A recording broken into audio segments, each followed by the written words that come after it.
How to level AI generated content on TikTok.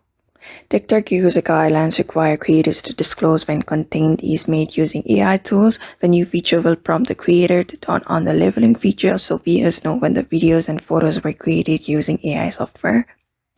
It's really easy to level AI generated content in TikTok, and the first step that we have to do is make sure that we have the latest version of TikTok installed in our device. You may go to Play Store and check if you have the latest version of TikTok available on your device or not. If not, you may just tap on Update and open the application. After going to TikTok, just tap on plus as you would upload your video normally. Then tap on Upload and make sure you choose a video that is AI generated, not a normal video that I am doing. I am just choosing a normal video to show it as an example. After choosing the video, tap on Next, and here you can see more options.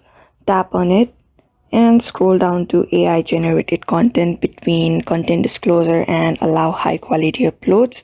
Just enable the option and your video is ready to be leveled as AI generated.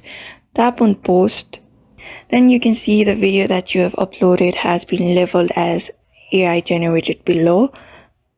So in this way, you can upload an AI video and level it as AI generated within some steps. Thank you for watching this video. I hope this video was helpful.